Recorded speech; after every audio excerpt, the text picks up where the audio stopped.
அம்மா எனக்கு இந்த பிரச்சனை இருக்குது, என்னால் சமாளிக்கவே முடியல, நீங்கள் தான் அதை எனக்கு சரி பண்ணி கொடுக்கணும்னு சொல்லிட்டு போனால் அடுத்த கணமே எங்கள் கூடயே வந்து எங்களுக்கு என்ன பிரச்சனை இருக்கோ அதை வந்து வழிநடத்தி 30 வருஷமாக அந்த கோயிலுக்கு வந்துக்கிட்டு இருக்கேன்.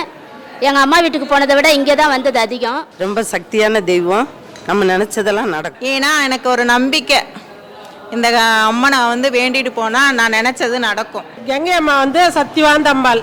இந்த அம்பாள் இங்கே இருக்கிறது இது வந்து ஆடி மாதம்னா ரொம்ப விசேஷம். இதுக்கு இந்த சிவா விஷ்ணு டிவி மூலயமா நான் கேட்குறேன், இவங்க ஒரு ஆன்மீகத்தில் வந்து இவ்வளோ தூரம் வந்து ஒரு பைசா கூட எங்ககிட்ட வாங்காமல் இந்த மாதிரி ஒருத்தர் நாங்கள் ஒரு சும்மா ஒரு ஃபோட்டோ எடுத்தாலே 100ரூபா கூட 200ரூபா கொடுன்னு கேட்குற காலத்தில் இவங்க வந்து இப்படி ஒரு ஆன்மீக பணியை அவங்களுடைய பொருள் செலவில் அவங்க வந்து எவ்வளோ செலவாகணுங்களுக்கு தெரியும். இந்த வீடியோ பார்க்குற பக்த கோடிகள் பொதுமக்கள் அனைவரும் ஒரு முறையாவது வாழ்க்கையில் ஒரு முறையாவது இந்த ஸ்தலத்துக்கு வந்துட்டு தரிசனம் பண்ணிட்டு போங்க. இந்நிகழ்ச்சியை உங்களுக்கு வழங்குபவர்கள் ஸ்ரீ வெங்கடேஸ்வரா தங்க மாளிகை. வைரம், தங்கம், வெள்ளி நகைகள் வாங்க சிறந்த இடம் ஸ்ரீ வெங்கடேஸ்வரா ஜுவல்லரி, நெசப்பாக்கம், சென்னை 78.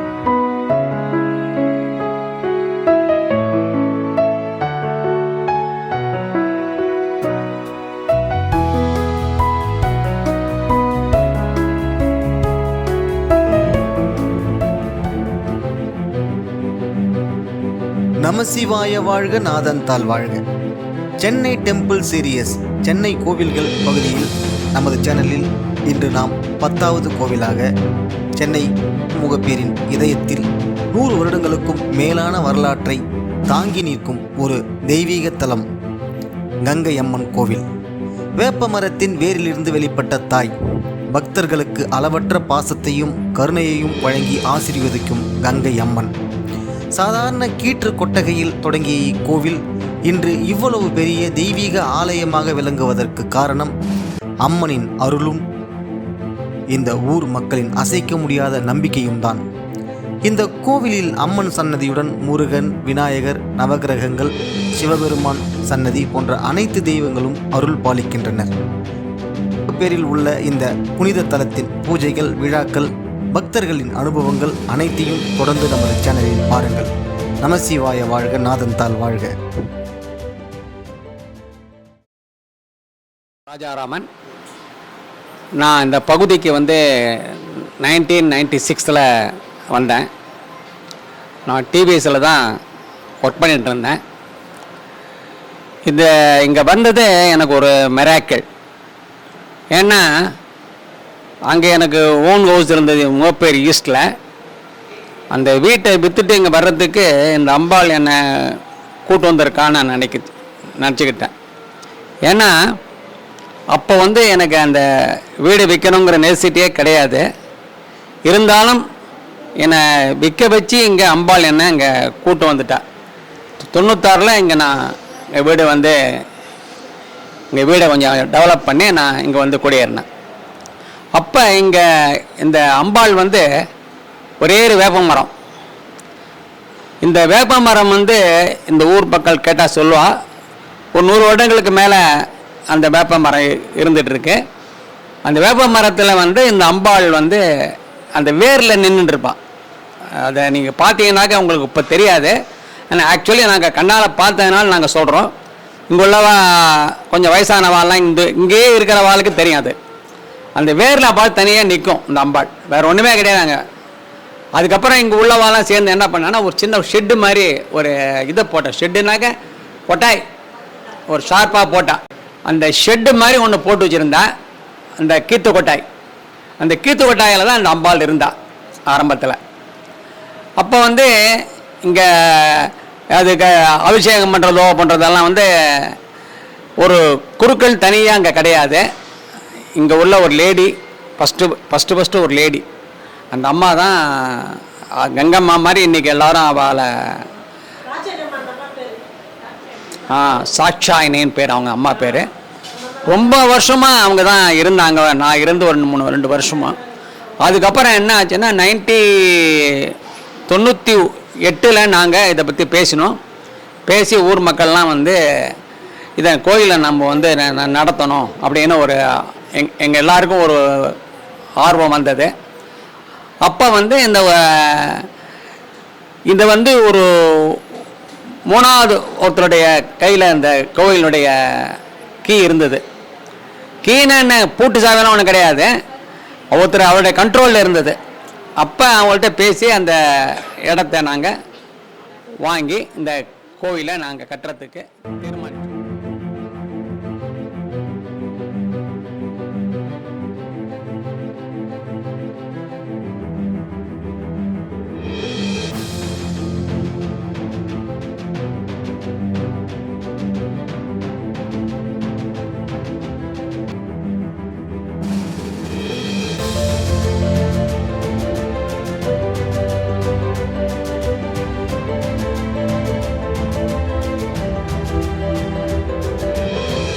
சிவாய நமங்க.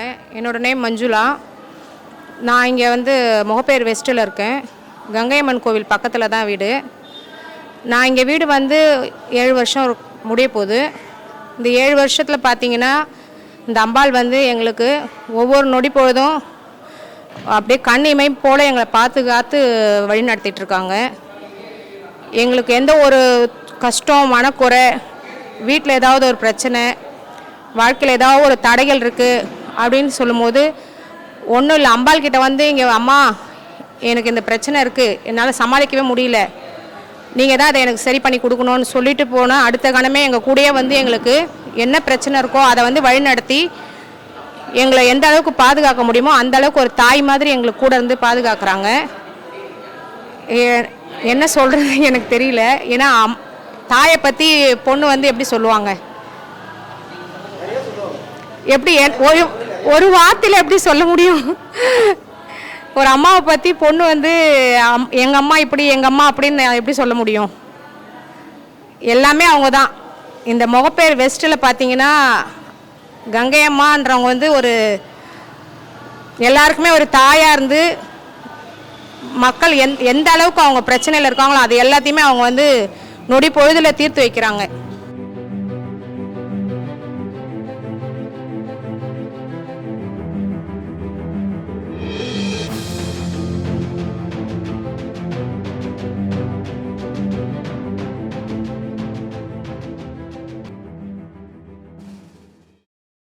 சக்தி.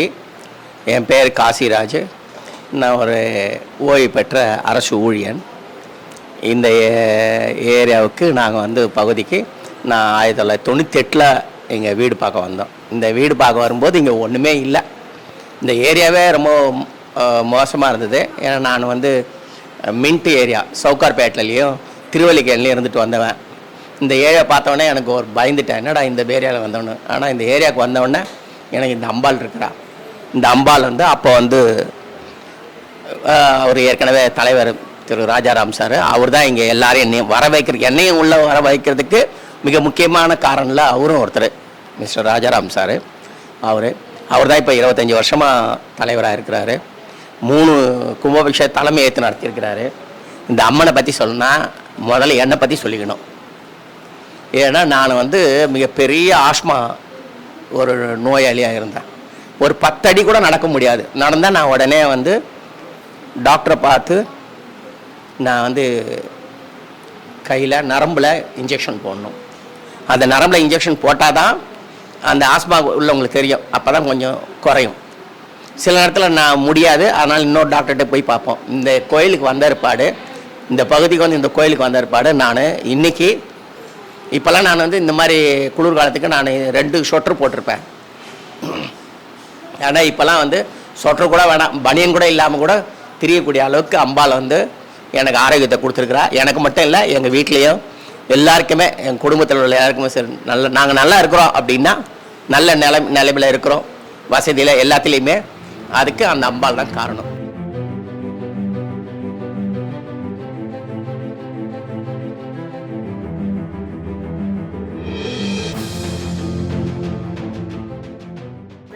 என் பேர் பிச்சை அம்மா.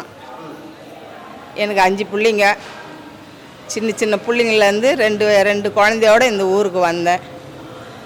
நல்லபடியாக அந்த அம்மா கிட்ட வந்து காடாக இருக்க சொல்லி அம்மா கிட்ட வந்து விழுந்தேன்.